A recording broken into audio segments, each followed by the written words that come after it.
Hey guys, welcome back to a brand new video. I'm RexFinance, and today we get to discuss the month of September. You might not think there's anything special about it, but for stock market investors, there is. You see, dating back to 1928, the average return in the markets for investors in the month of September is negative 1.1%.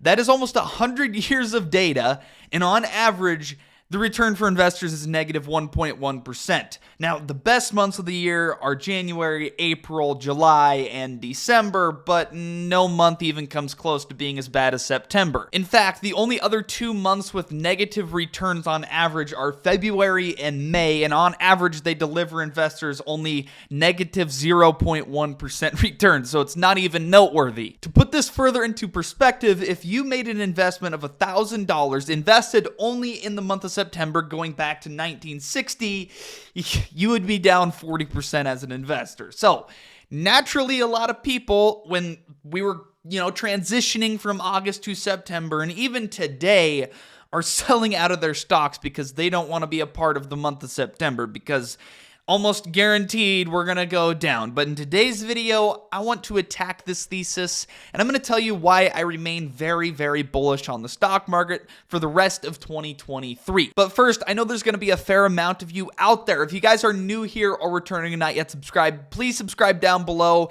We're one of the fastest growing stock market YouTube channels currently, and I would like to maintain that trend. I know I'm biased, but it's pretty cool to be able to make that claim.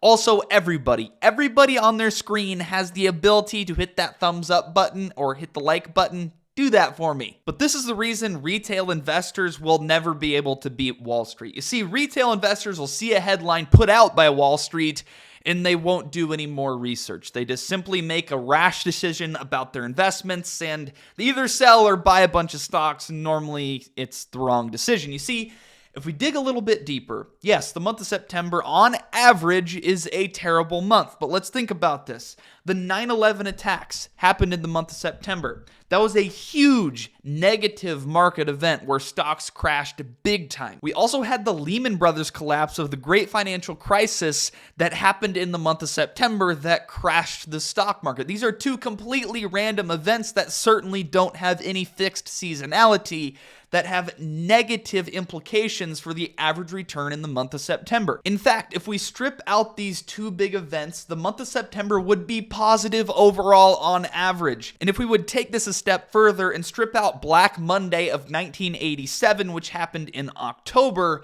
October's average returns would be in line with the elevated returns that on average November and December deliver for investors. So A, looking at seasonality when making investing decisions is just stupid, and B, every single year the markets are facing something new. It used to be the China trade war. Then it was the pandemic, then it was inflation, and now it's interest rates. Every single year, there are new negative catalysts that the markets are facing. So we can never rely on history to dictate the future. It never has worked that way, and it never will.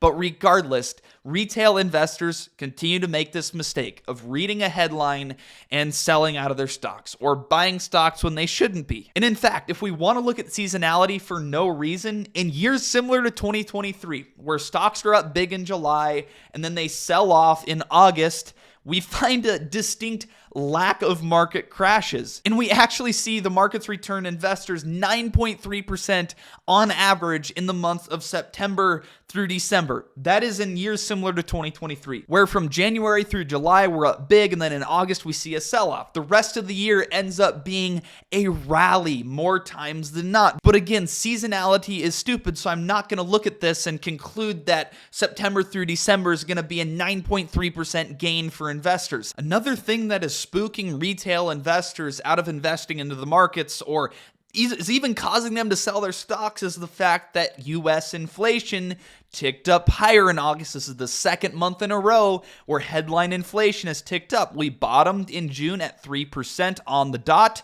and in July, we went up to 3.2%. And then this morning, we got data that in August, the headline inflation rate rose to 3.7%. A lot of investors tried to front run this data, and they sold out of their stocks.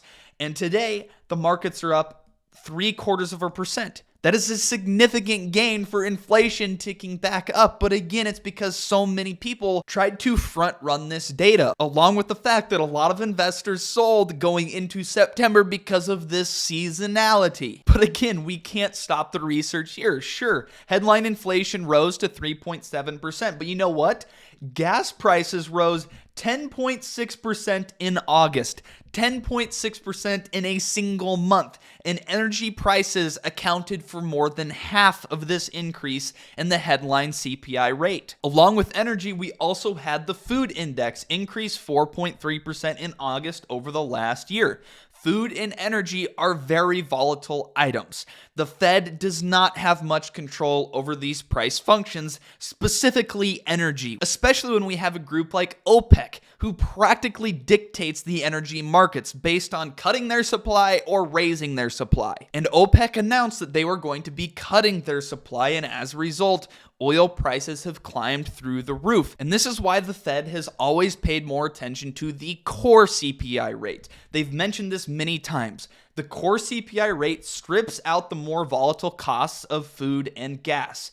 The core CPI data came in at 4.3%. Sure, still elevated, but down from the 4.7% annual increase that we saw in July. But even if we do include these food and energy prices that are highly volatile, if we exclude shelter, which inevitably is going to fall down from the heights it's at right now, headline CPI, excluding shelter, would be at 1.9%.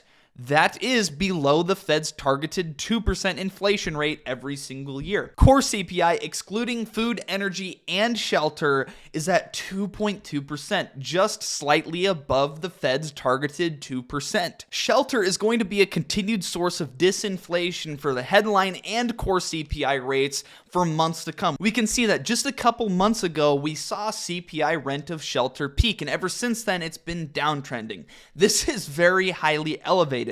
This will eventually come back down to this 3% range. Right now, rent of shelter is at 7.8%.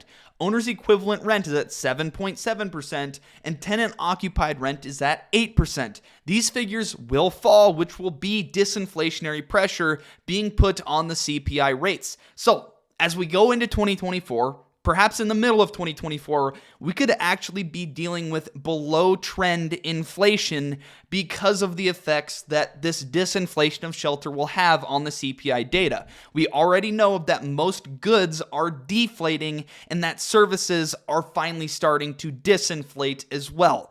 All of these things considered, along with the fact that China's economy is exporting deflation directly into our economy, points to the fact that we could actually possibly see deflation at some point in 2024. That's something we're gonna have to keep our eyes on. And a lot of investors also thought that this small uptick in the headline CPI inflation rate would force the Fed's hand into raising rates again at its September 20th policy meeting.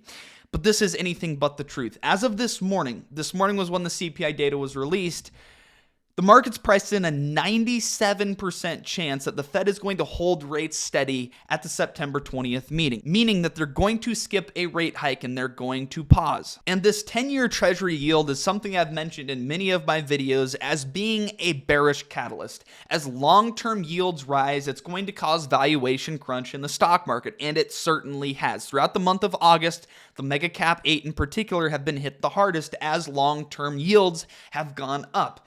However, I just want to mention, over the short term, the 10-year Treasury yield is going to be a bullish catalyst because there's much more room for the 10-year Treasury yield to move down than there is for the 10-year Treasury yield to move up. I actually believe that this 10-year Treasury yield will be back down to around 4% by the time the Fed's next policy decision is made. As yields come down, more money floods into the stock market and stocks go higher. Because of this, I'm more than likely going to look to purchase some short-term call options on the NASDAQ for the policy meeting that's taking place on September 20th. I see a 0% chance the Fed is going to raise rates, and I actually think that Powell is going to come out more dovish than people think. Our economy remains strong, but it's just now starting to show some signs of weakness, And I think that the Fed is going to wait it out so they can get more data to come in that they can base their next policy decision off of in the month of November. But right now, all things are pointing to us achieving a soft landing. I've been on the soft landing camp since October of 2022. If you don't believe me, I made a video on it. Click the eye in the top right-hand corner. But with that, I'm going to end this video here. Have a great rest of your day. Stay blessed. Keep 10 toes to the ground and your chin up. Peace out.